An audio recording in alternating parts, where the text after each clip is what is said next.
Boa noite a todos. A gente não estava programado aqui para transmitir o evento, mas acabamos conseguindo aqui, graças ao nosso suporte aqui da OAB, agradeço. Então, estou vendo que a casa está cheia também, agradeço a presença de todos. Guilherme. A nossa mesa aqui está faltando a nossa vice-presidente, Maria Cristina, que eu acho que está a caminho, não sei se ela vai conseguir efetivamente vir, mas aí ela integra a mesa. Não vamos mais, não vou tomar tempo de vocês, eu só queria agradecer a presença aqui do nosso presidente, novo presidente do CARF. É uma imensa honra tê-lo aqui na nossa Casa da Advocacia, na comissão aqui do DF que discute os assuntos tributários, né? E não só os assuntos, mas as prerrogativas dos advogados, o funcionamento dos órgãos, né? Então, a sua vinda aqui, para mim, já é um sinal de mudança completa nessa interlocução importantíssima entre quem representa os contribuintes, que somos nós advogados, né, e o órgão administrativo mais importante no julgamento do contencioso administrativo fiscal, inclusive com impacto em decisões do judiciário. Então, para a gente aqui é um prazer imenso estar aqui, presidente. E a gente queria, então, franquear esse tempo para que o senhor fale à vontade sobre a nova gestão do CARF, né? E depois a gente abre para algumas perguntas, né? Também não vamos cansá-lo muito. A gente abre para algumas perguntas aqui. E, mais uma vez, eu gostaria de agradecer a presença de todos. E vamos dar início, então, doutor Carlos? Por favor.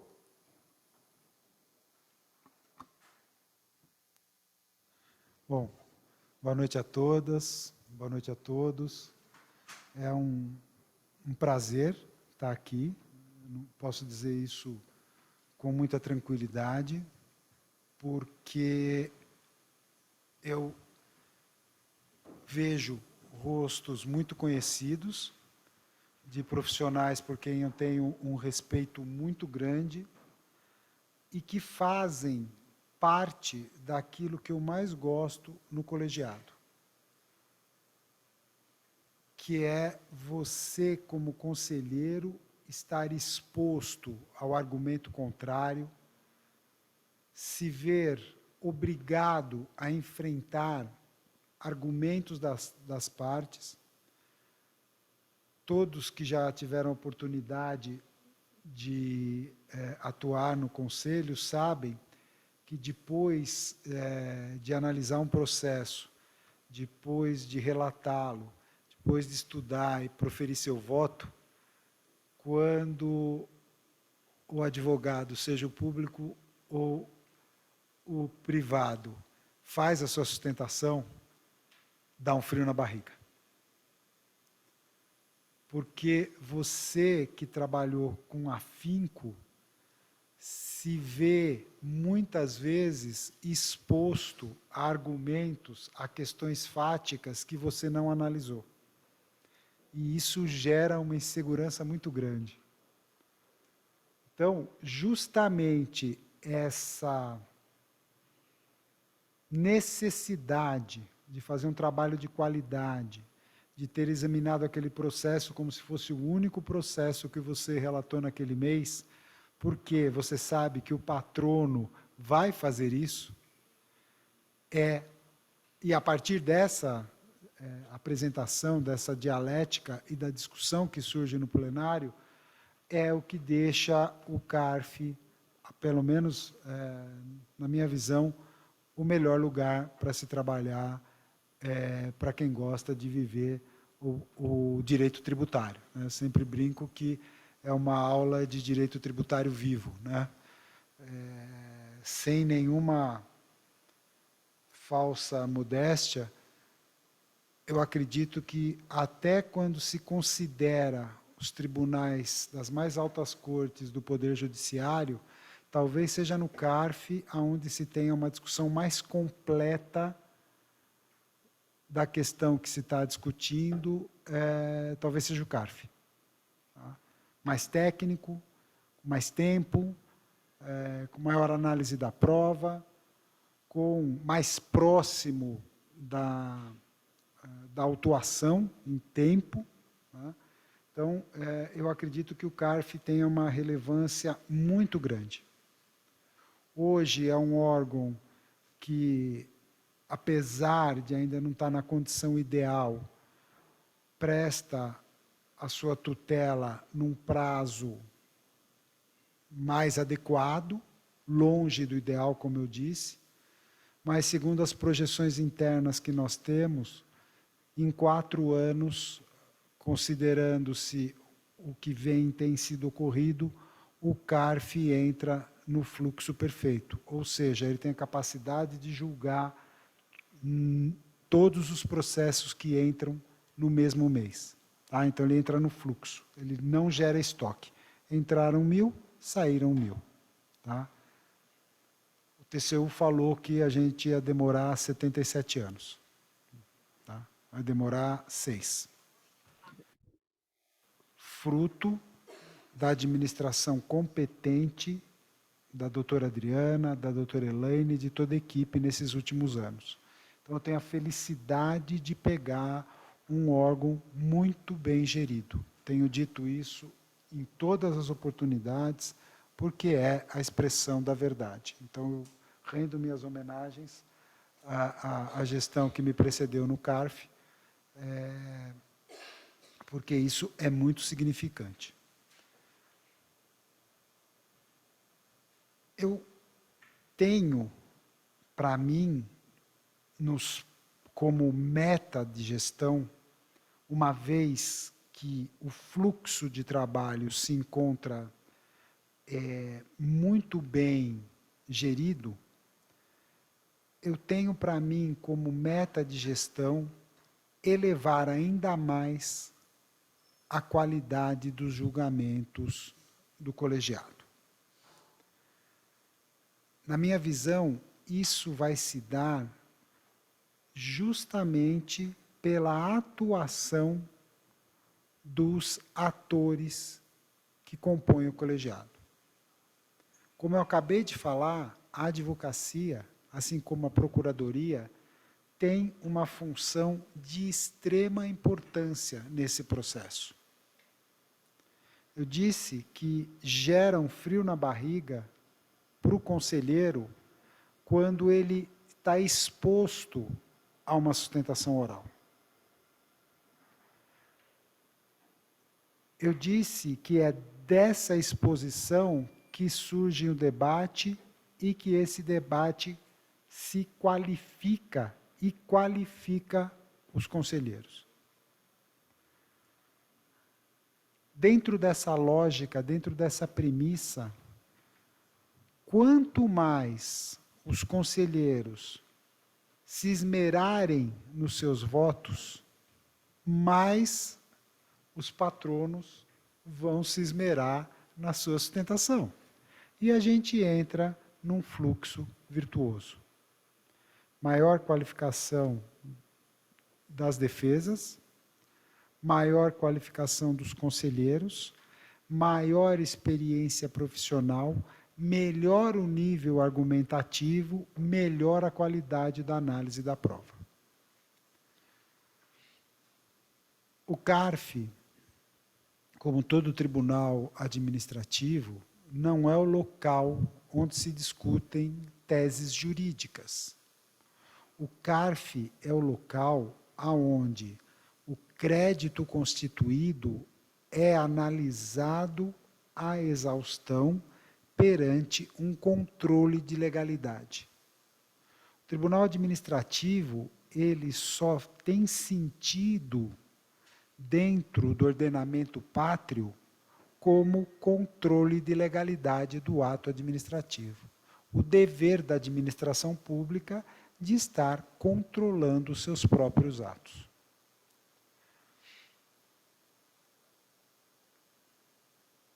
É justamente desse dever, dessa necessidade de entregar, se for o caso, ao Poder Judiciário um processo tecnicamente maduro, um processo onde todas as questões fáticas foram analisadas, um processo aonde as partes respeitem a decisão, o que não quer dizer que elas tenham que aceitar essa decisão, elas devem respeitar essa decisão.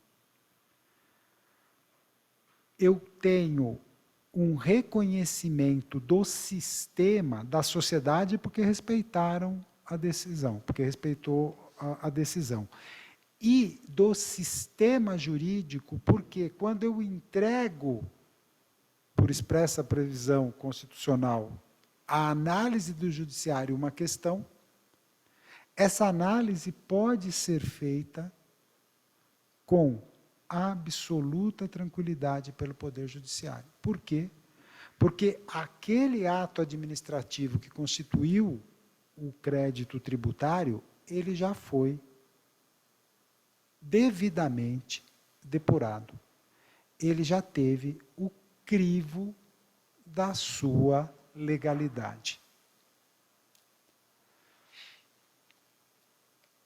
Esse cenário demonstra a importância de todo mundo que atua no CARF.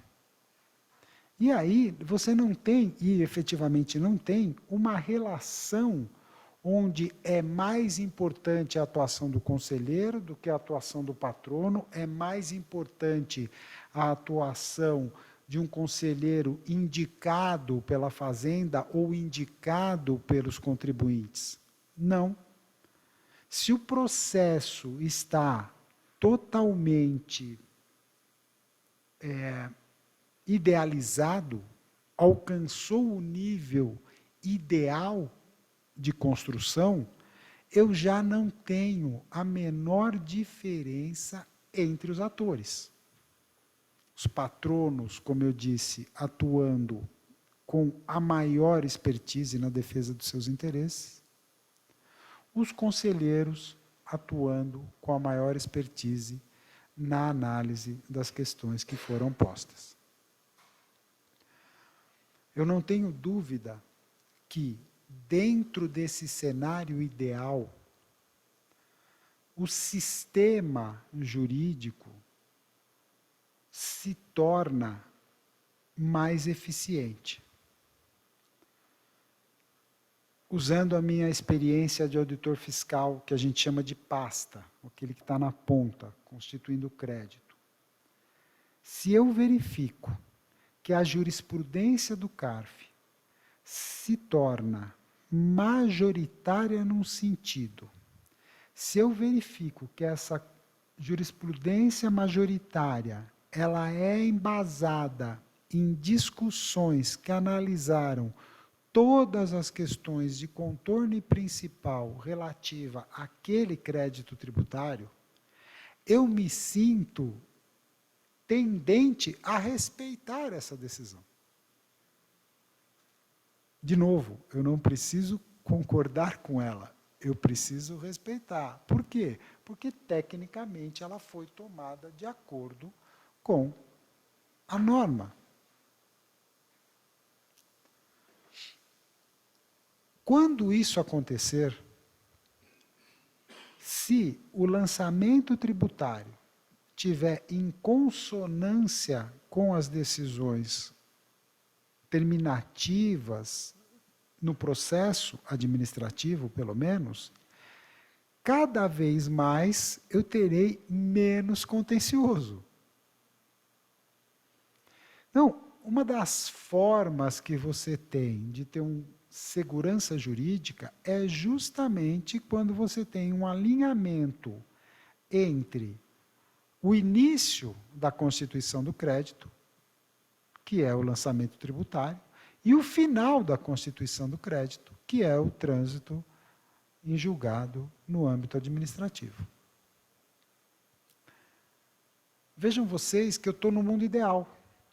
Eu não precisei de súmula, eu não precisei vincular a mão do auditor fiscal no lançamento, eu não precisei, de maneira nenhuma, inibir prerrogativas, eu não precisei, de maneira nenhuma, criar algum tipo de animosidade com a Procuradoria, eu só parti de um pressuposto de qualificação das partes. E eu tenho certeza que todos os senhores e senhoras aqui presentes concordam comigo que isso não é sonhar com a quina de São João sozinho. Nós estamos muito perto disso. Em alguns momentos, seja no ano passado, nesse ano, 2 anos atrás, 5 anos atrás, 10 anos atrás, nós atingimos isso. O CARF tem decisões que reverberam até hoje no STJ. Eu vejo aqui nessa sala ex-conselheiros que proferiram votos com essa qualidade. E vejo também aqui nessa sala patronos que influenciaram nesse voto proferido.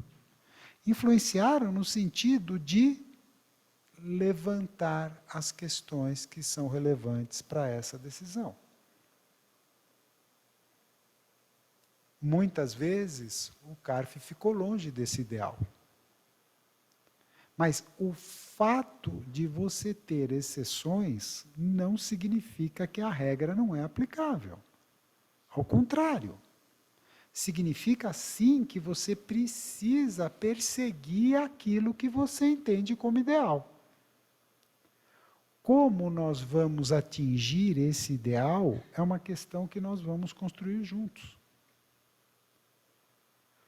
O meu grande projeto como presidente do CARF é que os colegiados funcionem respeitando as individualidades e respeitando as características de cada turma, porque vocês que militam no CARF sabem que as turmas, que os colegiados têm características próprias.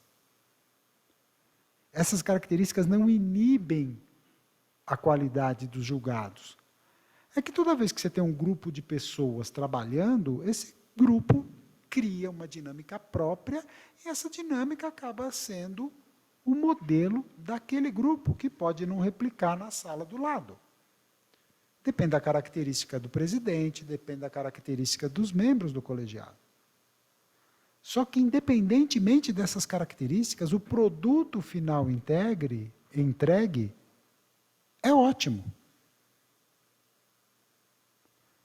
Se eu conseguir, como presidente, criar uma dinâmica dentro do conselho, aonde, respeitando os colegiados e respeitando os conselheiros, criar uma dinâmica onde todos participem, não só no processo decisório judicante, mas também no processo decisório administrativo, eu tenho certeza que eu vou chegar muito perto desse ideal que eu vislumbro como o ideal a ser alcançado. Respeito ao conselheiro. Respeito ao patrono. Respeito ao procurador. Respeito a todos os servidores do CARF. Terceirizados, servidores de carreira, cedidos, pessoal que muitas vezes vocês não veem, os famosos colaboradores, né, que é um colaborador no CARF é uma entidade, né? Todo dia eu peço uma lista. Incrível, eu perco a lista e eu fico falando, tem muita gente aqui. Todo dia eu peço uma lista. Agora eu já estou checando a lista que me entregam com a lista que está publicada no site. Estou ficando neurótico com isso. Essa equipe faz o Conselho Administrativo de Recursos Fiscais. Eu não consigo entregar essa qualidade judicante que eu tanto quero sem um apoio necessário. Mas eu não posso criar regras tão rígidas, normas tão fechadas, tanta prioridade em números, que eu iniba a qualidade, a autonomia de cada um dos conselheiros e de cada colegiado. justamente esse equilíbrio que eu tenho que buscar. Eu disse há pouco que eu conto com a participação de todos dentro do conselho. E, olhando por outro lado, quando eu conseguir essa participação de todos, a tendência desses todos é que estejam trabalhando mais felizes e, portanto, de uma maneira mais produtiva e, portanto, de uma maneira que seja uma melhor qualidade no seu trabalho. Então, por outro lado, eu vou chegar no mesmo resultado ou unir forças para chegar nesse resultado almejado. Então, é o lado judicante do CARF, por um lado, e o lado de gestão do CARF, por outro, fazendo com que o Conselho cumpra a sua função institucional.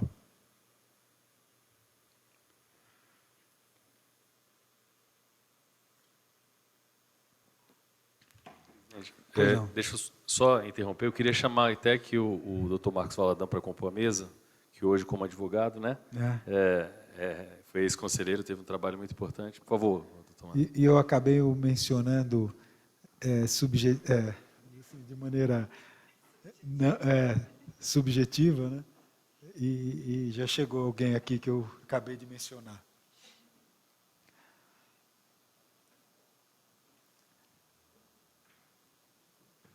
Muito se discute ou muito se diz sobre diferenças entre o CARF pré-Zelotes e o CARF pós-Zelotes.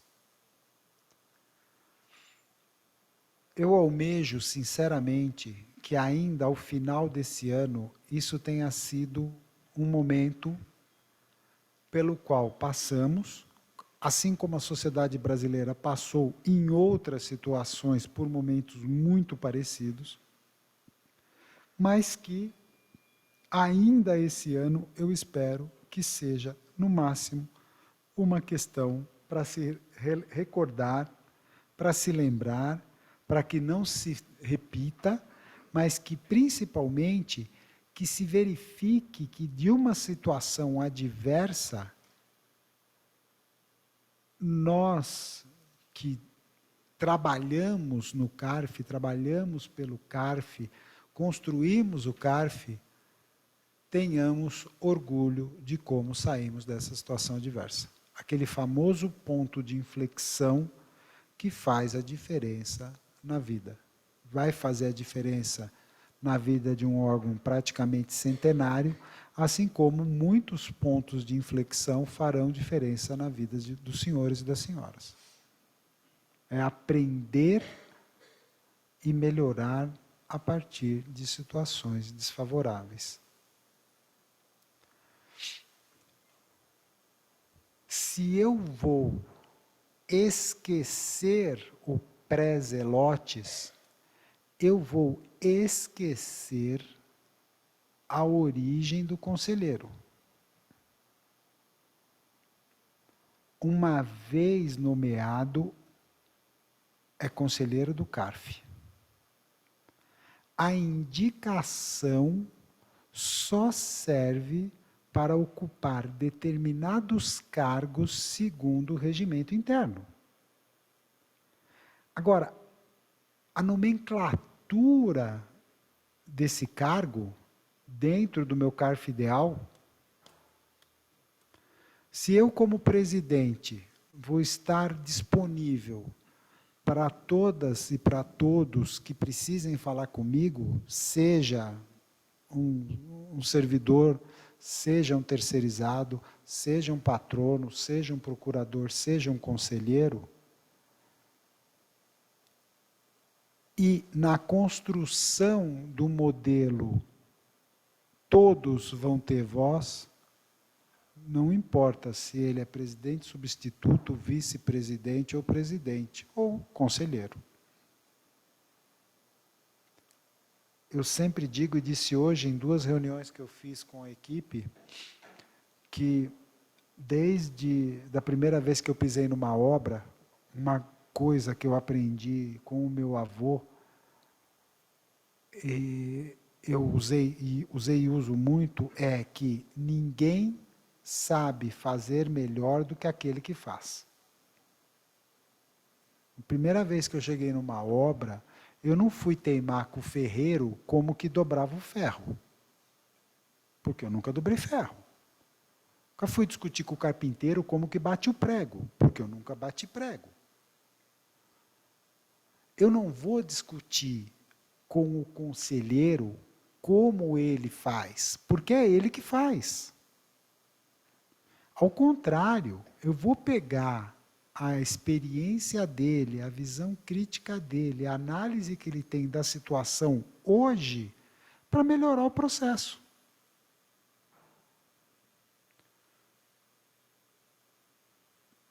A gente vem de uma situação,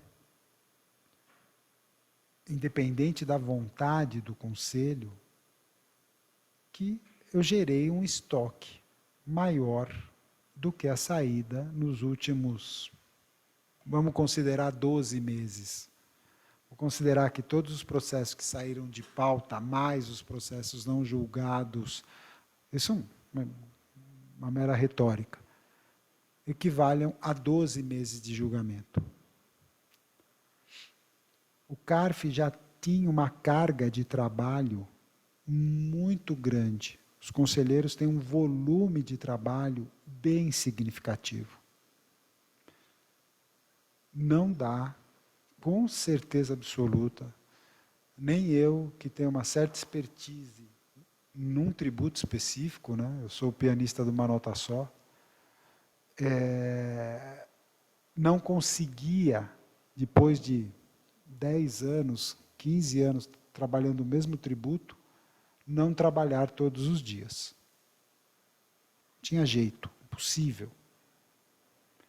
Impossível no dia que trabalhava, trabalhar menos de 8 horas. Impossível. Eu já tinha uma carga, uma expertise muito grande. Uma condição de proferir votos por já ter um banco, por já conhecer a matéria, por as matérias serem repetidas, por sempre trabalhar no mesmo tributo, por ter feito os atos normativos desse tributo, por ter trabalhado na fiscalização desse tributo. Eu não conseguia. Se eu não conseguia, provavelmente os meus colegas também não. Os níveis de exigência de hoje são maiores do que da época que eu estava no CARF. Bom, se eu tenho esse cenário e eu tenho um estoque que foi aumentado pelas condições que eu falei, eu tenho que ter algum método para enfrentar esses estoques. É público que o CARF tem um estoque de R$ 1 trilhão em créditos tributários prontos dentro do Conselho. Só que desse 1 trilhão, 270 bilhões, um pouquinho mais, estão prontos para julgamento. Ou seja, praticamente 1/4 do meu estoque, um pouquinho mais, está pronto para julgamento. Então, hoje, o meu problema não é relatar. Hoje o meu problema é julgar.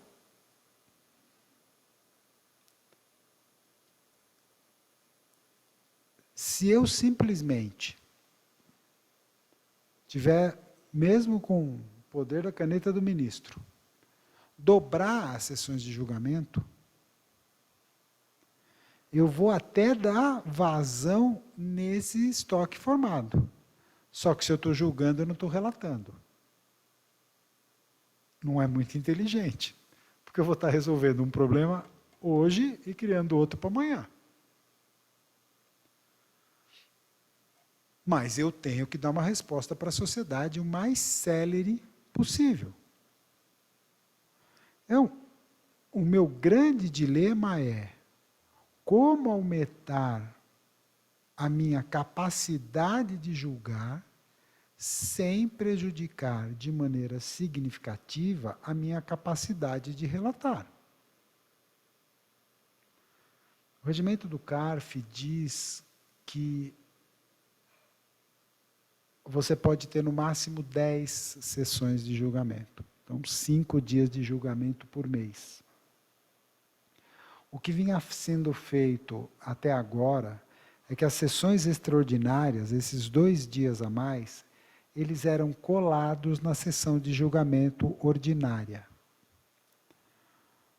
Provavelmente, ainda sob crivo dos conselheiros do CARF, que eu disse que vão ter voz nas medidas que vão ser implementadas, provavelmente essas sessões extraordinárias serão deslocadas da sessão ordinária. Então, nessa semana, eu tenho o julgamento da Câmara Superior da primeira sessão, nos 3 dias. Na semana que vem, eu tenho o julgamento dos outros 2 dias para completar as 10 sessões. Só isso não resolve.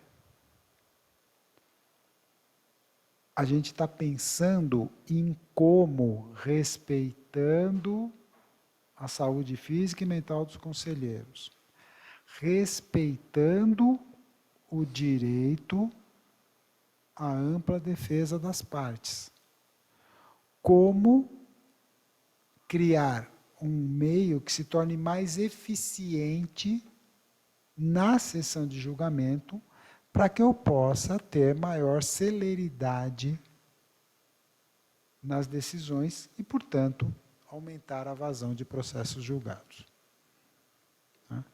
Modelos adotados em tribunais que facilitam o tempo de julgamento estão sendo analisados. Ok? Só que isso, de novo, eu repito, vai acontecer respeitando a vontade das partes. Tá? Isso é um cuidado que a gente vai ter muito grande. Sobre perspectivas. Eu vislumbro sessões presenciais da Câmara Superior das 3 sessões. Em julho, no calendário que vocês conhecem, a primeira Câmara já vai ter sessão presencial. A pauta deve ser publicada, eu não sei direitinho o prazo, mas deve estar para ser publicada. Estou com muita coisa na cabeça, não vou falar porque eu vou falar bobagem. O presidente do CARF não sabe quando tem sessão. Gravado.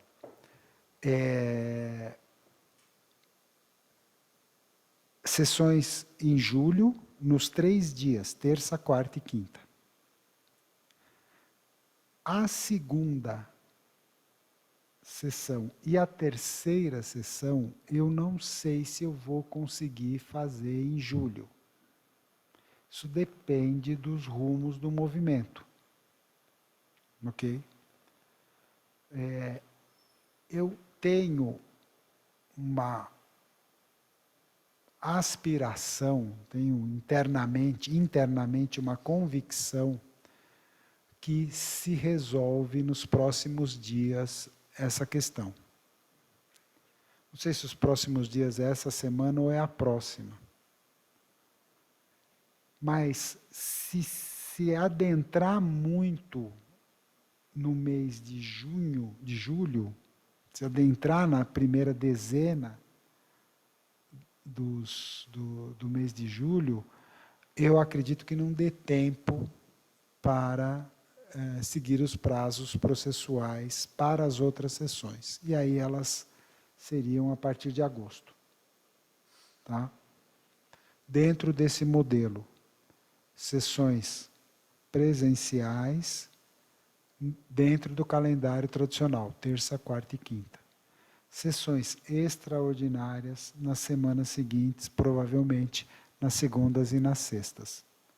Por que que não são junto? Porque eu não sei como que as turmas ordinárias vão estar organizadas. Se elas vêm todas para a sessão presencial, se elas vêm parcialmente para a sessão presencial, se elas não vêm para a sessão presencial. Eu também tenho questões orçamentárias para analisar. ok? Numa hipótese das turmas ordinárias continuarem em sessões remotas ou realizarem sessões presenciais de maneira alternada, a equipe técnica, ela tem, obviamente, um quantitativo definido. Eu não consigo ter sessões extras de Câmara Superior e sessões extras de turmas ordinárias ao mesmo tempo. Eu não vou ter equipe para isso. Ok? E a equipe de apoio, como vocês bem sabem, é muito importante. Não é tão simples assim de se treinar servidores para fazer esse apoio. Né? Ele tem que estar tudo funcionando muito bem, sob pena de atrapalhar o trabalho de vocês, além dos conselheiros. Então, esse é o modelo que eu imagino que deva estar acontecendo nos próximos meses. Se depender da minha vontade, eu tenho uma visão de que as sessões virtuais, em alguma maneira, favoreceram uma parcela significativa de contribuintes que têm processos no CARF. Por uma questão óbvia de custo. Né? Se, por um lado, permite que o Estado economize recursos, por outro lado, também permite que o contribuinte economize recursos, tornando o custo do processo administrativo ainda menor.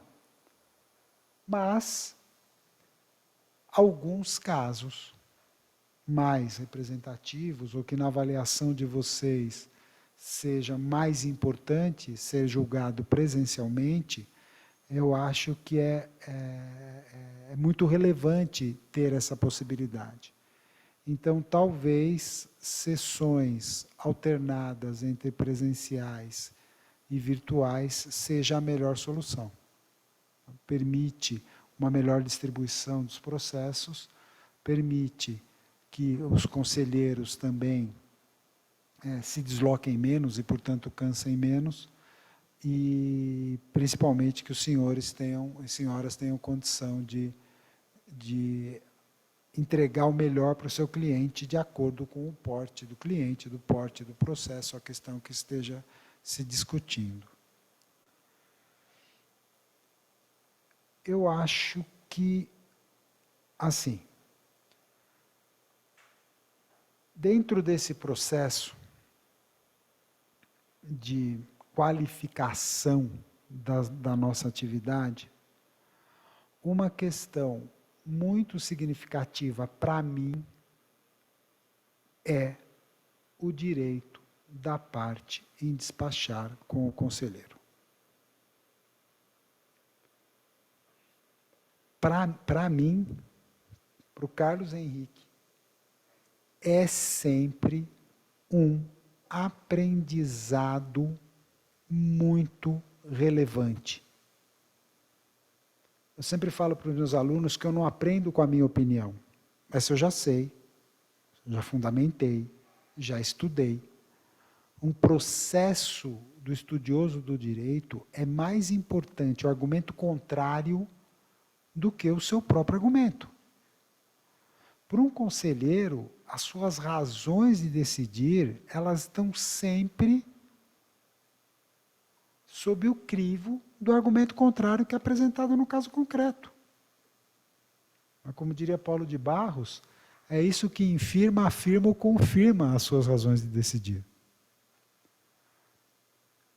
Muitas vezes, isso acontece na sustentação. Outras vezes, isso acontece na apresentação dos memoriais. No famoso, eu quero despachar com o conselheiro. A pandemia, em alguma medida, também facilitou isso. É mais fácil você despachar virtualmente. Não acredito que haja perda de qualidade, especificamente no despacho. Mas muita gente gosta de despachar presencialmente,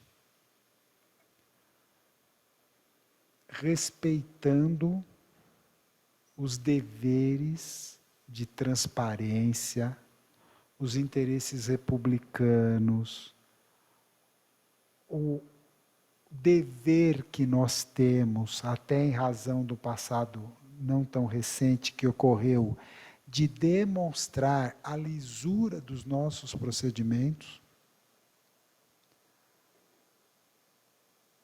Com respeito a isso, o direito a despachar tem que ser maximizado no CARF.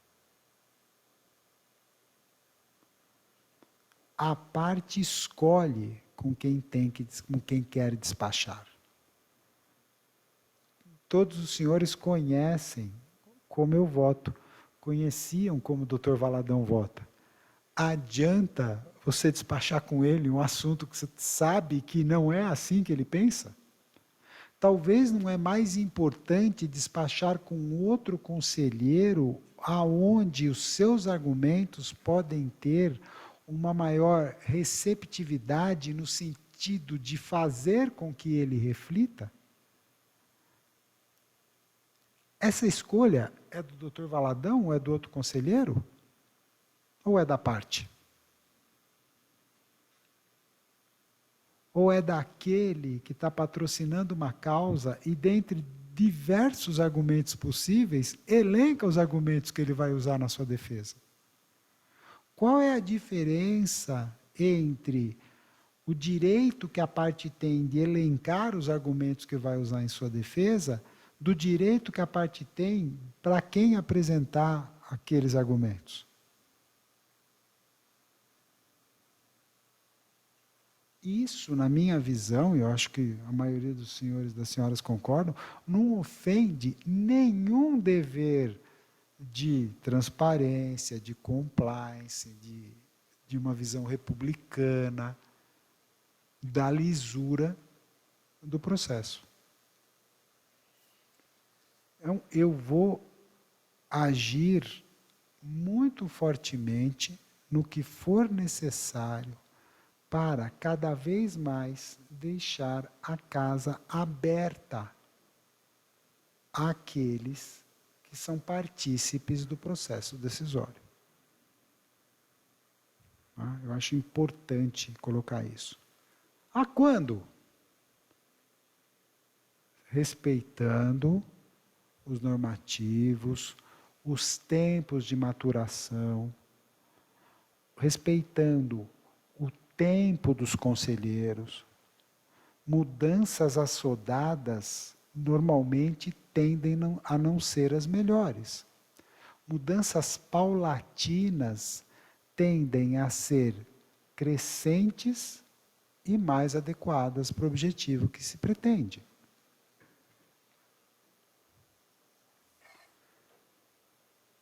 Eu acho que eu abordei os pontos mais importantes que eu queria trazer para as senhoras e para os senhores e me coloco à disposição para as questões que entenderem pertinentes. Muito obrigado.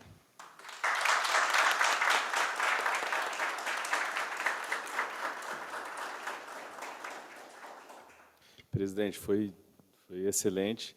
Só aqui, nossa reunião que a gente faz aqui é uma reunião mensal, né, onde o senhor está vendo aqui nossos colegas, todos, a maioria, grande parte aí já atua no CARF há muitos anos, né, como o senhor mesmo apontou. Então, a gente está aqui numa reunião e, para a gente, assim, é algo assim, de realmente se comemorar o fato da gente poder estar tendo esse diálogo aqui, né? E eu queria até, Liliane, passar a palavra para você. Eu acho que a gente poderia aqui na mesa fazer algumas perguntas, depois passar para o doutor Valadão, e aí a gente franquear aos colegas aí, sem claro, né? Também, sem incomodar muito o presidente aí, que também tem seu horário e tudo mais. Minha família está longe, não tenho cachorro, não tenho para pagar. O hotel é 24 horas, não tem problema. Então, tá bom. Então, vamos passar. Acho que a Liliane tem algum ponto aí a levantar. Presidente, antes... Pode falar. Só para falar duas coisinhas. Primeiro, que a lista de presença estava lá fora, está comigo. Quem quiser assinar no final e chegou depois, por favor, procure aqui. E as perguntas eu passei um papelzinho aí para colocar na ordem de quem vai perguntar. Mas a Liliane acho que vai dar uma esgotada nas perguntas aqui, né? Talvez ele esgote aí algumas. Boa noite. Presidente, primeiro, muito obrigada por ter aceito o nosso convite. Como o Alberto falou, essa é uma reunião que nós temos, né, mensal, então, muita gente que milita aí no CARF há muitos anos. Nós sabemos da dificuldade, das coisas boas que o tribunal tem, e nisso nós temos algumas dúvidas, né? Mas, na conversa, o senhor já abordou várias. Mas, ainda, eu falo em nome da comissão, porque são perguntas que nós discutimos antes, então, nós gostaríamos que o senhor falasse um pouquinho como que vai ficar o novo regimento interno do CARF, né? Porque antes da pandemia, ele já estava em processo de mudanças, já tinha tido uma audiência pública, várias intervenções, sugestões, tanto da OAB, de outras entidades. E, primeiro, nós gostaríamos de saber como que vai ficar, se vai ter muita alteração, se esse projeto vai retornar agora nesse segundo semestre. E, aliado a isso, também nós gostaríamos de saber sobre, até em algumas outras conversas que o senhor teve, sobre a questão da revisão das súmulas do CARF. Já temos até também no calendário uma sessão do Pleno, né? Então, como que se dará essa questão de revisão de súmulas? Se eu puder falar um pouquinho desses dois pontos, agradeço. Posso sim. Esse processo de revisão dos normativos em sentido amplo, eu acho que faz parte, né, é uma consequência, ou melhor, é um pré-requisito para as alterações que eu comentei que eu quero fazer. Eu consegui hoje, por uma questão de não muita sorte da minha parte, o chefe da ASTEG, que é a Assessoria Técnico-Jurídica do CARF, que é um ex-conselheiro muito técnico, muito bom, muito analítico, ele, depois de, acho que 7 anos, ele resolveu enfrentar novos desafios e mudou para a Corregedoria do Ministério da Economia, atendendo a um convite de um amigo. E foi uma das coisas que a doutora Adriana, quando a gente estava conversando sobre alguns desafios que eu iria enfrentar, que ela muito gentilmente me chamou a atenção que eu precisaria, que ela já tinha autorizado, que estava na iminência de sair a portaria e acabou saindo no dia seguinte que a gente conversou. Hoje eu tive a confirmação de um colega que aceitou esse desafio, que tem basicamente o mesmo perfil do antecessor. Tá? Uma pessoa que da minha total confiança, extremamente técnico, muito analítico, muito crítico, muito ponderado, conselheiro por mais de 6 anos, conhece o CARF, e é a pessoa fundamental nesse processo. Como que eu pretendo gerir esse processo? Ouvindo todos. Gente, não vai ser um excesso de democracia, não, né? A maioria dos senhores não é dessa época, mas eu estou muito formal, vou ficar mais soltinho. A maioria dos senhores nessa época não tinha nascido, mas na década de 90, a Luísa Erundina, uma deputada federal hoje, ela foi prefeita de São Paulo. Foi a primeira vez que o PT teve um cargo no executivo. E o PT é um partido formado nas assembleias dos trabalhadores. E teve um assembleísmo terrível na Prefeitura de São Paulo. Por quê? Porque era muita democracia e pouca decisão. E isso, como sempre digo, né, a pessoa velha já viu o filme, né? Eu lembro muito bem dessa situação. E eu falava, caramba, bicho, mas eu gosto tanto de ouvir os outros. O fato de eu gostar de ouvir não quer dizer que eu não vá decidir. Então, receber os famosos inputs, receber as críticas, as construções, as possibilidades, é importante no processo. Só que eu não posso passar 6 meses recebendo. Então, após uma conversa fática, contextualizada com a minha assessoria, nós vamos escolher por onde se começam as mudanças. Elas devem ser em face do que se quer alterar, do regimento para as portarias, ou em face do que se quer alterar é das portarias para o regimento? Parte pode ser separado, tenho que fazer tudo junto. O que fazer, como fazer? Graças a Deus, eu tenho muitos amigos na academia, muitos amigos na advocacia, muitos amigos no fisco. E todos esses amigos, como bons amigos, estão prontos a ajudar.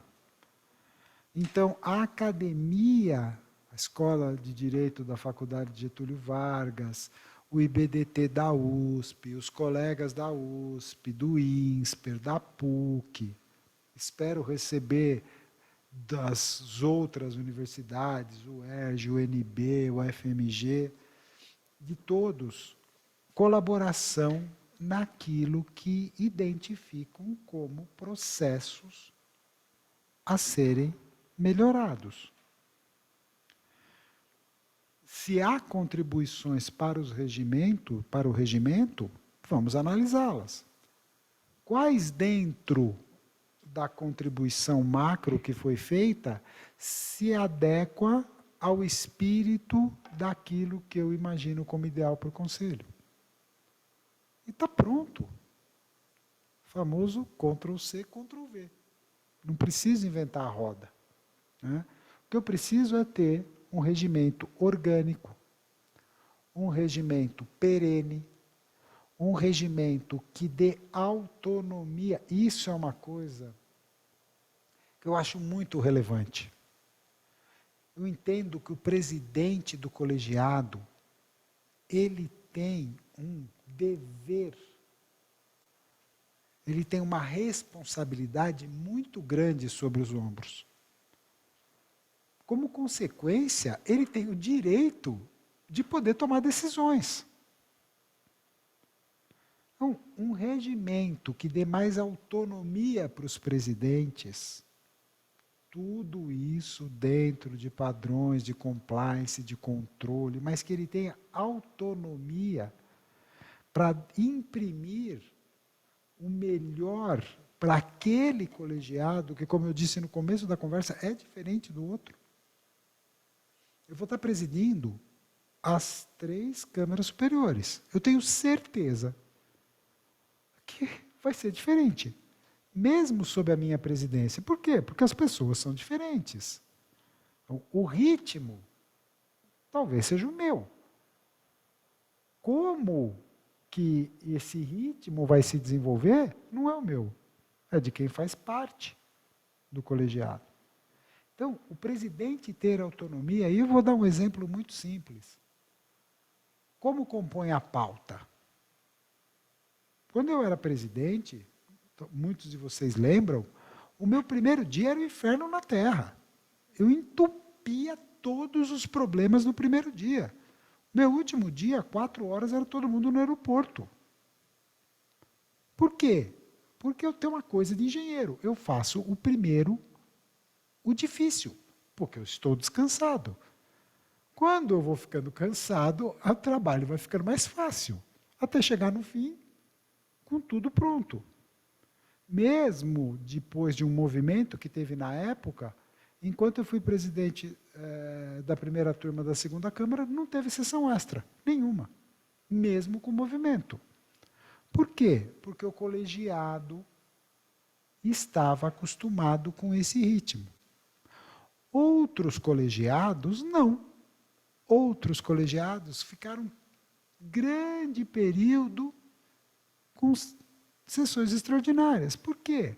Porque eram colegiados menos maduros, porque eram colegiados onde se discutia mais, porque eram colegiados onde se tinham decisões de julgamento que diminuíam a velocidade. E, por conta disso, eu era um presidente melhor do que o colega da outra turma? Não, só era diferente. Eu montava a minha pauta, ele montava a pauta dele. Ok? Me parece que hoje as pautas estão mais fechadas, estão mais regradas. O presidente tem menos autonomia para construir essa pauta. Se isso for uma verdade, isso é uma norma que eu preciso alterar, desde que a maioria dos presidentes entendam como eu. Pode ter presidente que fala, não. Presidente, deixa assim, está certinho, já vem pronta, não dá trabalho, o colegiado gosta. Beleza, para você a pauta vai pronta. Para mim, quero montar eu. Tá? Então, esse tipo de situação é que vai levar a como eu vou atacar os normativos. Tá? A partir de uma análise das propostas que eu tiver recebido e vendo dessas propostas quais estão alinhadas com aquilo que a gente imagina como ideal a ser alcançado. A revisão de súmulas. É duro falar isso. Eu tenho certeza que eu estou contramão do mundo jurídico, mas eu não gosto de súmula. O doutor Valadão virou para mim outro dia e falou assim, não, presidente, tem súmulas e súmulos. Né? E eu concordei, mais uma vez ele estava certo. Então, eu vou dizer, eu não gosto da maioria das súmulas. Né? Eu gosto das súmulas. Né? Então, eu entendo que um processo de revisão de súmula deva estar previsto, deva ter a possibilidade de que se revisite aquela súmula. E não só o enunciado da súmula em si, mas aonde aquela súmula é aplicável. Eu tenho lido muitos artigos que se discute o fundamento de determinadas súmulas que, em tese, não permitiriam que aquelas súmulas fossem aplicadas naqueles casos que estão sendo aplicados. Então, talvez um trabalho de revisão, não no sentido de revogação ou de alteração do entendimento, e sim de readequação daquele entendimento, se faça necessário. Tá? Mas, até por ser um processo muito mais regrado, eu pretendo fazer isso mais no segundo momento do que no primeiro momento. Eu acho que eu preciso mais de revisão de portarias, de normas internas do regimento, do que da revisão da súmula. Uma ordem sequencial.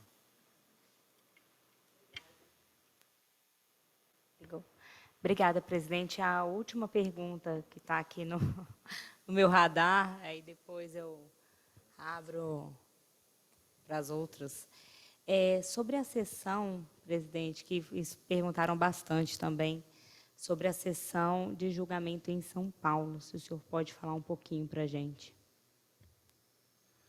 Na próxima sexta-feira, eu tenho um evento em São Paulo na quinta. Na próxima sexta-feira, eu quero arrumar um tempinho para visitar as instalações do Ministério da Economia. A equipe já me deu os requisitos físicos, as necessidades físicas para a realização da sessão. Estamos trabalhando na superação das dificuldades tecnológicas, no atendimento das necessidades tecnológicas, e eu quero verificar as condições físicas da realização da sessão em setembro, que eu acredito que eu tenha tempo hábil para poder tomar as providências. Então, eu estou trabalhando com a sessão, pelo menos da primeira Câmara de Recursos Fiscais, Câmara Superior de Recursos Fiscais, em setembro em São Paulo.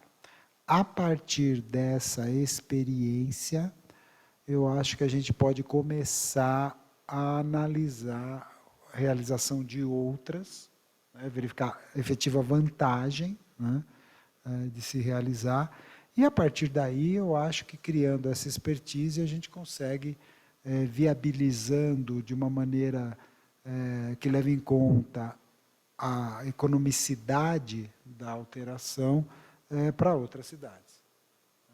Sempre pensando no custo para o Estado e no custo para as partes.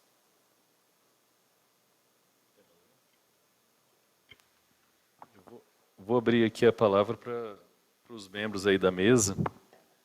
Se alguém tiver alguma pergunta, Fernanda. Não quer? Queria registrar a presença do nosso secretário-geral, Paulo Maurício. Não quer sentar aqui com a gente, não? As estrelas de hoje são vocês. Eu sou um ouvinte, mais um ouvinte. Obrigado aí pela sua presença. Parabéns pelo evento. Obrigado. Doutor Valdão, alguma questão? Depois a gente passa para o... Não tenho nenhuma questão específica. Não. Boa noite a todos e todas. Esse evento é extremamente importante. Eu gostei muito do que ouvi do presidente e desejo sinceramente que esse ideal seja promovido. A justeza do julgamento e o equilíbrio do julgamento gera essa confiança no julgamento. Isso é extremamente importante. Isso eu acho que está no coração do pensamento. Permita-me chamar de você. Você colocou aqui na sua exposição. Gostei muito. Então, eu não tenho uma pergunta específica.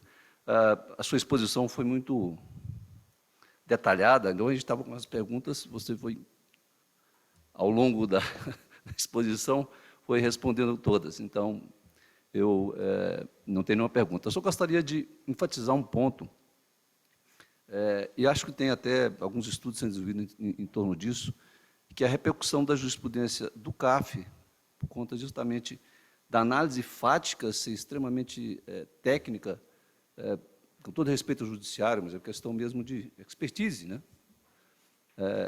E quando ela vai para o judiciário, quando é levada ao judiciário, ela vem com a carga de informação e de segurança para o próprio judiciário para decidir avançar ou até mudar, mas pelo menos ter um corpo de informação técnica muito bem feito anteriormente ao judiciário. E muitas vezes isso não provoca, não só o estabelecimento de uma determinada linha jurisprudencial no corpo judiciário, mas provoca até mudanças legislativas. Eu tenho um exemplo, me permito um exemplo pessoal, foi o caso da CSL estar ou não no bojo dos tratados internacionais. Esse tema ficou um certo tempo indo e voltando, e eu julguei um dos casos, e para mim era muito claro que a CSL está no bojo dos tratados internacionais, por conta de ter a mesma natureza do imposto de renda. Isso depois provocou uma mudança legislativa, né?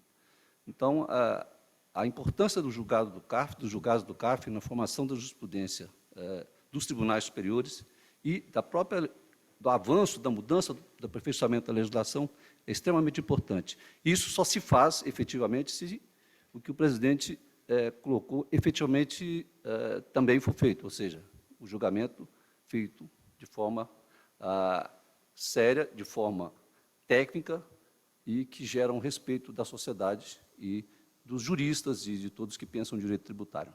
Então, eu só tenho a estimular esse pensamento e parabenizar o presidente pela ideia e pelo ideal, não melhor dizendo, e espero que seja concretizado. Obrigado.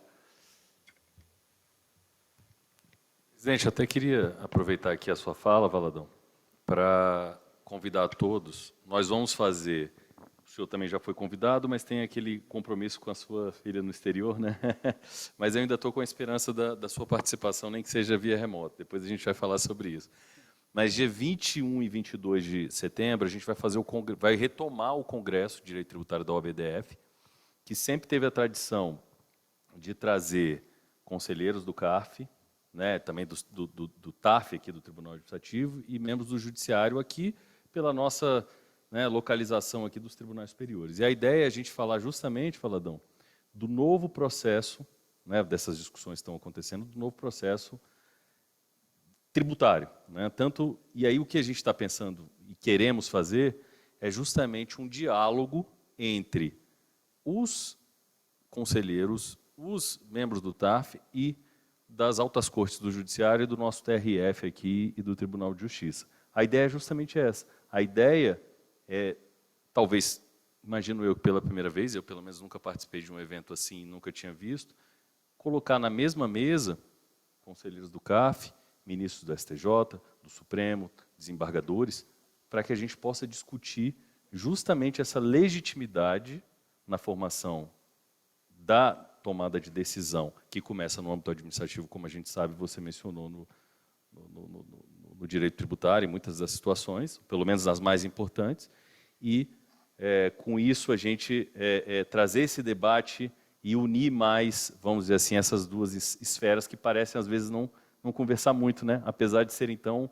importantes e complementares. E tudo isso passa pela legitimidade. Um órgão administrativo e um órgão judicial que tenha legitimidade de suas decisões torna esse processo, essa dialética legítima também, aceita e cada vez mais fortalecida, né? Alguém mais teria alguma pergunta? Não sei se o presidente... Aí abrindo para isso. Acho que você pode fazer, Mar. Não sei se o presidente quer fazer. Só fazer um comentário rápido sobre o que foi dito. Concordo absolutamente, agradeço, doutor Valadão. Eu acho que não só na questão da CSL, mas a própria lei da PLR, pianista de uma nota só, ela tem exatamente disposições de julgados do CARF que previam exatamente a mesma situação. Tem uma situação daqui está lá que eu não concordo do ponto de vista de lógica jurídica, mas o legislador dispôs, está resolvido, que é a questão de quando você tem um pagamento em desacordo com a lei, você macula só o pagamento feito em desacordo, né? Norma isentiva se cumpre, se interpreta restritivamente, se cumpriu a norma ou não cumpriu a norma. No caso, não cumpriu a norma, então, na minha opinião, do ponto de vista jurídico, né, técnico, você teria que macular toda a PLR. Mas essa é a única questão de uma lei que é super recente e vem em cima de jurisprudência do CARF de 5, 6 anos atrás. Mas mais importante dessa minha intervenção é o seguinte: qual é o risco que eu corro hoje, muito fortemente, como presidente do CARF? Poliana. Fico vislumbrando uma situação ideal que tem tantos pressupostos idealizados que eles podem não ocorrer. Então, muitas vezes vocês que me ouvem, né, e já devem estar até pela tampa, mas, cara, está viajando na batata, as coisas não são assim. Podem não ser. Mas eu acredito que a gente tem que trabalhar para que sejam.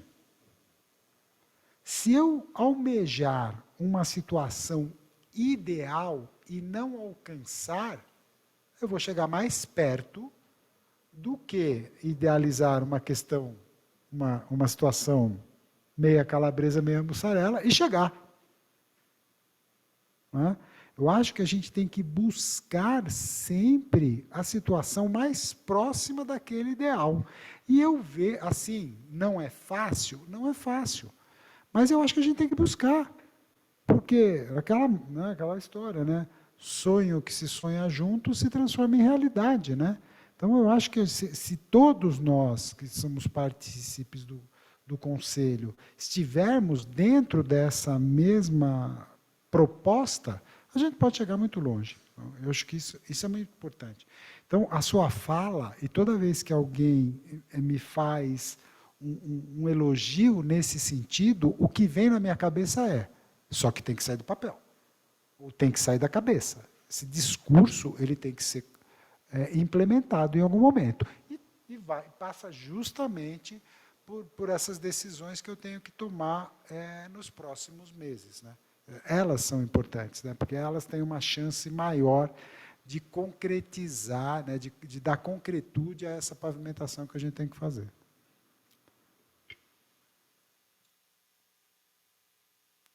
Eu não sei se o presidente Carlos esgotou, mas, de qualquer forma, eu vou abrir as perguntas de quem anotou aqui. Primeiro, o Leandro Cabral. Fica à vontade, doutor. Presidente, prazer em revê-lo. Bom, aqui no meu relógio, 8h33, está marcado até às 21h, então acho que tem tempo, né? Somado ao fato de não ter papagaio nem cachorro em casa, ninguém vai morrer. Bom, primeiro, obrigado, presidente, pelas palavras. Aqui, mesmo sendo um paulistano, eu hoje sou brasiliense, né? E fico muito feliz em estar entre pessoas conhecidas e, principalmente, atuantes do CARF, mais do que legitimados a ouvir e ser ouvido. Pegando esse último ponto, presidente, o senhor colocou de vale a pena sonhar alto, tanto vale que a sua presença hoje na presidência do CARF aqui é fruto de um sonho muito alto.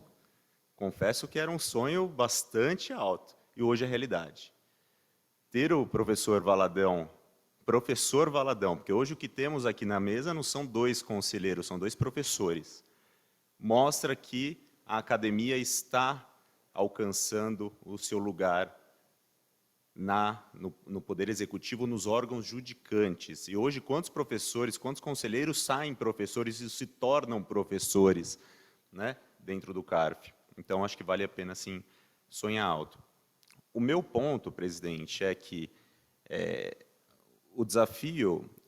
eu até ia escrever a pergunta, eu fui alertado que não teria espaço, e é verdade, estava com dificuldade de colocar letrinha pequena ali, mas o ponto é o seguinte, hoje, a gente vê, no seu exemplo, que era exatamente o exemplo que eu ia dar da PLR, presidente, e o senhor, como sempre, franco e honesto, fez menção à jurisprudência, à lei, repetir a jurisprudência de 5, 6 anos atrás. 5, 6 anos atrás, eu vou adicionar mais 2 anos, vou pegar o período pré-Zelotes. E hoje, quem advoga na área previdenciária, vive frustrado, porque essa jurisprudência foi rompida. E precisou a lei vir para retomar a boa jurisprudência. Então, diferentemente do caminho da CS, que foi um caminho certo, o caminho da PLR foi um caminho torto, porque houve uma ruptura muito por voto de qualidade na jurisprudência acertada da PLR, o legislador acertou o rumo, e mesmo assim temos 100% do estoque de decisões desfavoráveis por voto de qualidade judicializado, nenhum contribuinte pagou o auto de infração fruto de um caso de PLR, porque, de fato, foi surpreendido por uma mudança abrupta e infundada da jurisprudência que se formou há muitos anos no CARF. Mas isso para dizer que também é um exemplo fantástico da PLR, e eu, francamente, e quem advoga aqui na área previdenciária, com um previdenciarista na presidência do CARF, nós acreditamos na retomada da boa jurisprudência em matéria previdenciária. Mas não era isso que eu ia dizer, eu ainda vou chegar lá. Me desculpe me estender. Presidente, hoje, a gente, aliás, também mais ou menos nesse tempo, de 2015 em diante, a gente viu a Câmara Superior assumir um papel diferente do que vinha assumindo, que foi um papel, não vou aqui falar se é errado ou não, mas um papel de romper com a jurisprudência de Câmara Baixa. E, muitas vezes, sob a justificativa de que o papel da Câmara Superior é um papel de uniformização, muito buscando o exemplo do STJ. Só que a diferença, isso foi dito hoje, é que a Câmara Superior ela não analisa uma tese, ela analisa um caso concreto. As súmulas talvez tenham a sua dificuldade de emplacar, como no STJ, porque no CARF nós temos casos concretos em discussão. Invariavelmente são autos de infração, que podem ser iguais quanto ao tema, mas as particularidades do auto de infração muitas vezes geram temas ou resultados diferentes. Aí a minha pergunta, finalmente eu chego. Presidente, a concepção da Câmara Superior, não pegando de empréstimo STJ ou tribunais judiciais, mas a concepção da Câmara Superior dentro do ecossistema contencioso administrativo tributário pode e deve considerar as peculiaridades do caso concreto, sejam questões de fato ou deve abstrair as questões de fato, que inclusive podem chegar num resultado em uma tese diferente de um outro caso da mesma tese? Essa é a minha pergunta. Podemos, ou como temos que ver a Câmara Superior? Um órgão uniformizador de tese, abstraindo detalhes dos fatos do caso, ou, poderia dizer, um órgão que serve para olhar o caso concreto e aplicar o direito olhando o caso concreto? Eu sou muito conceitualista nas coisas, né? E não sou um grande processualista, muito pelo contrário. Eu entendo que a função do colegiado, do conselho, é fazer controle de legalidade do ato administrativo do lançamento, que nada mais é do que um ato de subsunção. Se é um ato de subsunção, eu sempre tenho uma questão fática posta perante uma norma, né? Uma norma geral e abstrata numa situação fática. Então, eu entendo que a pacificação da divergência sempre se dá também no caso concreto. E essa é a grande diferença entre a Câmara Superior de Recursos Fiscais e um TRF e um STJ. Porque dentro do sistema judicial, a análise das provas, ela ficou lá para trás. Por quê? Porque é assim que o sistema é concebido. Uma das questões que muito se discutiu na comissão de juristas é a obrigatoriedade do processo administrativo tributário integrar o processo judicial. Embora talvez eu não concorde muito com a obrigatoriedade, eu acho de muito bom senso que a parte leve o processo judicial, ao processo judicial, o processo administrativo. Porque a gente vai ganhar exatamente o que foi dito. O juiz, ele já vai ter a prova valorada não por uma pessoa, não é? Pessoas técnicas analisaram e valoraram a prova. Não, o sistema técnico analisou e valorou a prova. Tá certo? Então, doutor Leandro, eu acredito, sinceramente, que, até pelo que o senhor falou, que a principal função do conselho dentro do sistema processual é justamente fazer uma decisão técnica casuística. E me causa, e toquei a questão das súmulas, e me causa bastante estranheza quando a discussão começa a fugir do caso concreto, da análise da prova, e começar a discutir tese. Trava dos 30 é benefício fiscal. Cara, vamos olhar o caso concreto, vamos analisar o que acontece para a empresa quando ela é encerrada. Se isso efetivamente, a JCP de exercícios anteriores, cara, vamos olhar o caso concreto e verificar o que o sistema jurídico diz sobre aquela situação fática, ou dito de maneira diferente, como aquela situação fática se subsume a norma geral e abstrata. Tá? Então, na minha opinião, mesmo se tratando de análise de divergência, e uma coisa que vocês devem ter me ouvido falar, a divergência se dá mediante análise com similitude fática. Eu preciso que as duas situações... Similitude não é igualdade. Esse é o primeiro ponto. É igual uma bendita súmula que tem lá, que o processo administrativo, o processo judicial interposto em qualquer fase do processo administrativo, supressão de instância ou escolha de instância. Como? O contribuinte entra com um processo judicial antes do lançamento, anos antes do lançamento. O cara é o Bidu, né? Eu queria ter ele de assessor para jogar no Mega Sena, porque o cara já consegue 5 anos antes saber o que vai acontecer. Então, eu tenho algumas críticas, e as críticas são lógicas, não é uma crítica de sistema nesse sentido, entendeu? Próximo é João Gabriel. Boa noite, tudo bem? Presidente, parabéns pela exposição. Queria parabenizar a mesa também pela organização do evento, pela condução dos trabalhos. Na verdade, a minha pergunta já foi, de certa forma, antecipada pela doutora Liliane, mas se eu quisesse comentar um pouco mais a questão dos detalhes sobre o regimento interno, realmente, essa curiosidade que a gente tem, houve esse processo de consulta pública, né, no início de 2020, houveram uma série de contribuições, e depois não se falou mais nisso, naturalmente, né, tivemos a pandemia, e eu não sei, não me pareceu claro se o senhor pretende fazer uma nova consulta pública, ou se a ideia é primeiro fazer uma minuta interna e depois disponibilizar. Eu queria que o senhor falasse um pouco mais sobre isso, se possível.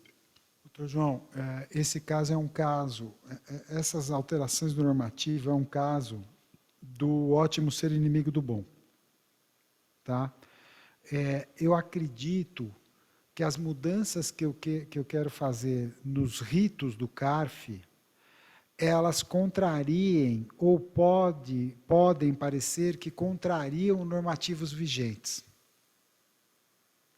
Então, eu prefiro, a partir das contribuições que já existem, aproveitar no sentido daquilo que eu almejo como ideal, mesmo que daqui a um ano eu tenha que rever esse processo, do que começar um processo de consulta pública e recuperar todas as contribuições e dar um prazo para depois analisar, para depois todo mundo... Chegou janeiro. Porque, sim, eu sou velho, eu sei que as coisas acontecem, eu sei que tem eleição, eu sei que pode ser que daqui a 6 meses eu não esteja nessa cadeira. Não, nessa aqui, não, na minha. Na minha. Então, eu acredito, até pelo momento em que eu tive a felicidade de assumir o conselho, que eu preciso demonstrar o caminho que eu pretendo seguir. E não dá para o político, não adianta falar como eu falo para os senhores que são técnicos. Entendeu? Então, a sociedade tem que perceber que é interessante para ela, a sociedade, que o CARF atue do jeito que a gente está vislumbrando. E aí, a chance de que a gente tenha continuidade do trabalho é maior. Então, até num aspecto pragmático, eu entendo que eu tenha que inverter o ideal, que seria abrir nova consulta pública, diante da situação, porque a pandemia ensinou muita coisa para a gente. Mas muita coisa o regimento sofreu alteração em função justamente disso. Né? Então, é a hora de reanalisar, de rever, de tomar as melhores políticas, não de uma maneira tão democrática como a gente gostaria. Tem uma última pergunta. Foi até esclarecido sobre o tópico, mas eu não sei se a doutora quer ainda esmiuçar. Doutora Tabita Rocha. Boa noite a todos, boa noite, presidente, todos os integrantes da mesa, demais colegas.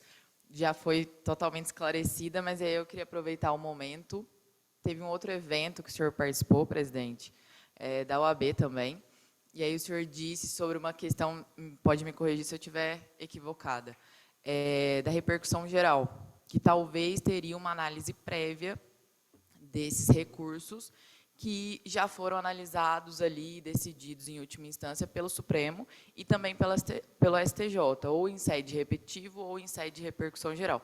O que eu acho muito bom, porque traria uma celeridade, desde que o contribuinte tenha uma possibilidade de distinguish aí, né? Que aí eu teria que, se já terminou ali na Câmara Superior, eu precisaria de uma oportunidade. E se não terminou, ok, eu vou recorrer à Câmara Superior. Mas eu acho assim extremamente produtivo em termos de números. Sim, doutora Tabata. Dar murro em ponta de faca não é muito inteligente, né? Então, se eu já tenho uma matéria decidida com essa força prevista no Código de Processo, o melhor a se fazer é que se cumpra essa decisão, tá certo? O grande problema é o que foi dito aqui. Ter certeza que se garanta que aquela decisão se aplica para aquele caso, por tudo que eu já acabei de falar, né? E aí eu vou tocar um ponto que eu já toquei das outras vezes que eu falei e que tem a ver com o começo da conversa, o respeito ao conselheiro. Se o conselheiro entende que naquele caso a decisão não se aplica e ele fundamentou esse entendimento, ponto. Eu não vou entrar numa discussão, o que não quer dizer que eu não vá apresentar as minhas razões, é totalmente diferente, mas eu não posso ter uma discussão sobre aplica ou não aplica, é um distinguish ou não é um distinguish. O respeito eu entendo que é um distinguish. Okay? E todos vocês já vivenciaram no CARF, a maioria dos senhores eu conheço de lá, já os vi lá, todos os senhores sabem que muitas vezes o presidente ele é obrigado a encerrar um debate, por quê? A famosa frase, senhores, tenho certeza que estão todos convencidos dos seus argumentos, vou colher os votos. Para não deixar chegar numa situação que é muito natural, principalmente para as pessoas que são mais veementes ou apaixonadas. Quem não viu o doutor Valadão defendendo o seu ponto de vista? Cara, ele defende veementemente. Eu defendo, eu peço desculpas quando eu termino de falar. Eu peço desculpas. Porque a hora que eu vejo, eu estou lá, só falta entrar dentro da tela do computador, só falta ficar de pé no plenário presencial. Entendeu? Então, você precisa saber parar, porque o respeito à posição contrária, o respeito à posição do colega é fundamental. Tá? Então, concordo. Eu acho que na maioria dos casos é salutar a aplicação, tá certo? Eu acho que o sistema tinha que ter alguma previsão. Vou dar um exemplo, tá? Um exemplo bem hipotético. A Câmara Superior decide hoje. Daqui a 3 meses, sai uma decisão vinculante. Não teria que o sistema ter um jeito de recapitular uma decisão dessa? Porque o que vai acontecer? Ela vai para o judiciário e vai começar todo o processo. Não é?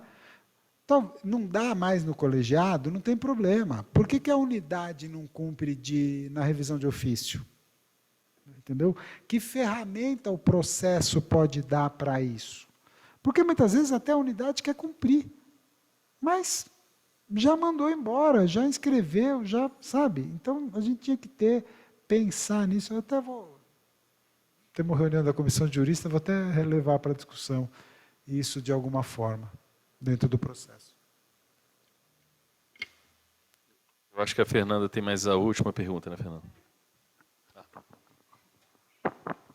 Agradeço a oportunidade de compor a mesa. Na verdade, uma pergunta rápida, né, que a gente já está aqui nos finalmente, mas é que a gente foi surpreendido em maio sobre a criação do sistema de gestão do acervo, chamado CRIO, que é um sistema de lote que permite, de forma automatizada, fazer toda essa segregação.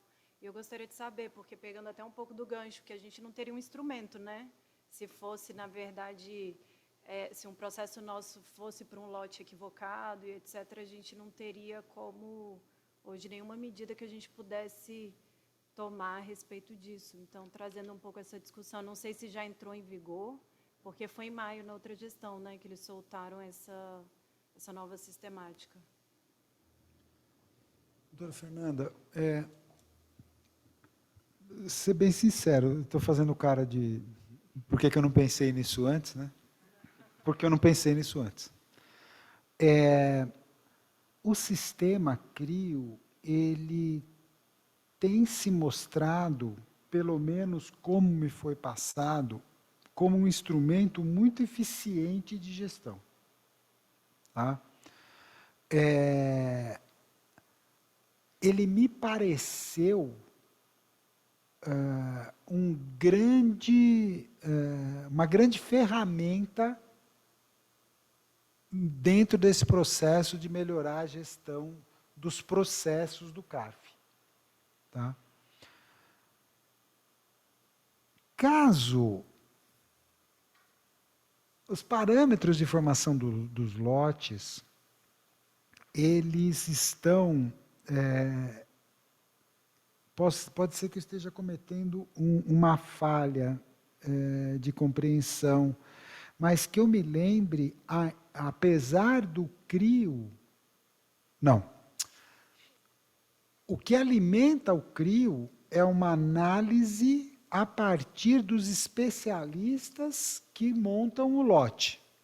Então, em tese, há uma verificação humana e depois uma checagem de inteligência artificial. Em tese, tem um duplo cheque ali. Agora, eu sou obrigado a lhe dizer que eu vou checar, verificar o que aconteceria ou qual seria o instrumento adequado para que um possível erro identificado pela parte excluísse esse processo do lote. Entendeu? Porque meu medo é embarga, não cabe. Agrava, não cabe. Chora, não cabe. Então, a gente precisa ter alguma... Eu vou verificar isso amanhã sem falta.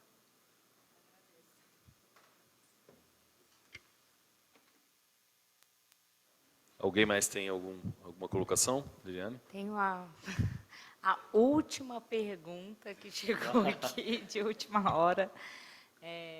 O senhor já até mencionou um pouco, no decorrer da conversa, sobre a questão da formação da pauta, da indicação dos processos em pauta, mas tem um receio agora dessa próxima sessão de julho, né, da sessão presencial, e a quantidade de processos indicados para a pauta de julgamento. Isso é um receio grande, porque existiram algumas pautas de 180 processos, 300, né, teve uma aí que teve um recorde de 300 processos incluídos em pauta de julgamento, que nós sabemos que é humanamente impossível.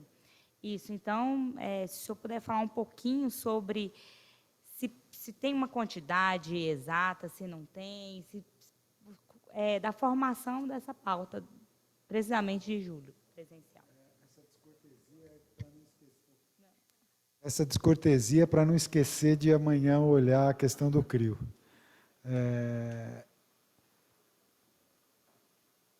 A pauta foi montada para ser desafiadora mais factível.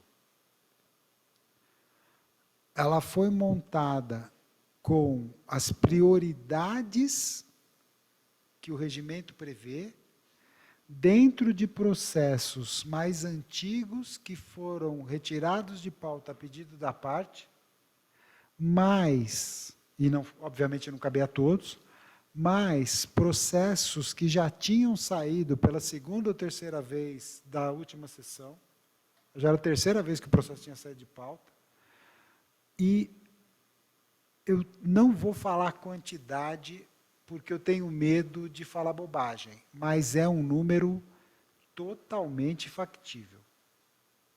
Tá? O colegiado vai estar desafiado a cumprir, porque é um número bem menor do que o último, por exemplo. Né?